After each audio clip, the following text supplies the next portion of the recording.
one of the more interesting stories was I was doing this bris, and the sister of the baby who was having the bris was about 7, and she was a very bright girl and very inquisitive. And right in the middle of the milah, right in the middle of the circumcision, she peered her head from underneath my arm to see what I was doing. So basically, she was closer to the actual milah than I was, and she watched the entire procedure. And at the end, she said, "That's a big boo-boo." And it took everything I had inside to keep from laughing. It was so hysterical that she had the guts to actually put her head underneath my arm while I was making a cut to see what was going on. And and those are the type of moments that make a bris special. They make it unique. And every bris is special and unique, but some are a little more memorable, like that one. It's actually your responsibility to do the milah, to do the cut. You can appoint me in your place. If you want. If you want. Yeah? Yeah. It's an easy decision. The best part of being a Moyl is helping out other people. You are doing something that they so desperately want done, but they are not able to do it themselves. So think of it as a job where every time you go, people are waiting for you. They're excited when you get there. They're happy when you get there. They're happy when you're done. They heap a lot of praise on the work you do, about the work you do. There's nothing like it. There's just nothing like it. It's a wonderful experience. It's a wonderful experience being able to help out a community. Samuel takes his name from his great-great-grandfather, Samuel Haas, who came from the old country through Shanghai to escape the war. And then, as a sign of how devout he was, he came on a long boat ride from Shanghai to the United States, but they didn't serve kosher food, so he basically starved himself during that time. And to show how religious he was, I think that's a good example.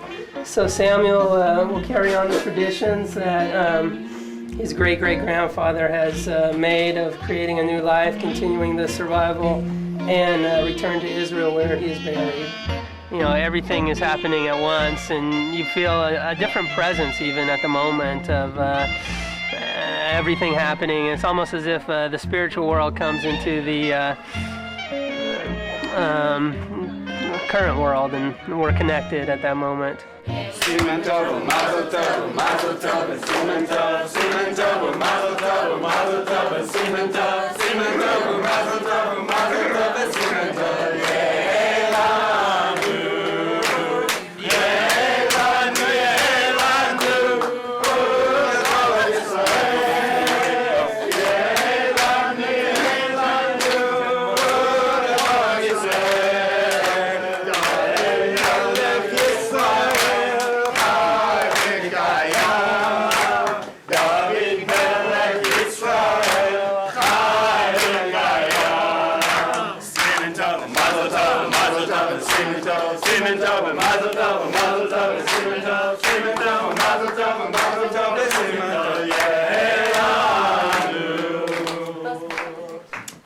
Here we have an Orthodox Moyl, we have a Reform rabbi, we have a conservative rabbi from our shul. We have people who are not Jewish, who've never even been to a bris before. We have community members who brought food, who have been bringing us meals every single night.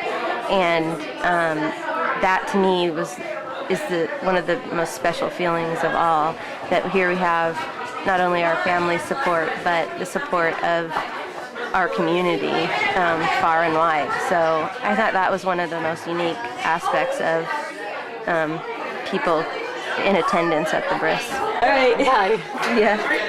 Bye. Thank you so much for all your help. I'm sorry I can't stay to do no, don't worry. clean up, but I got to get to my work. family. So, and I left my dishes there, Okay, but I'll we'll pick get them it up. back to you. And Mitch wants to see the babe when he comes Okay, back. good. Okay, bye. It was Thanks. beautiful. Thanks. We did this bris once, in San Francisco, and we needed a place to do the bris. We needed an edge of a table so we could put the instruments. So we decided to move some of the meal, further down the table. So what were we moving? We were moving shrimp louis and ham and all sorts of tray food down out of the way so that we could do a kosher bris next to the very tray food. And at the time, you just do it. You don't even think twice about it. But after the bris, driving home, reflecting on what just took place, that side by side, here we're doing something very kosher and very holy in the Jewish perspective, and right next to it, right within inches, you have something that is considered, repulsive by many in the Jewish tradition. So it was kind of a real contrast. It was very funny at the time. You had to be there.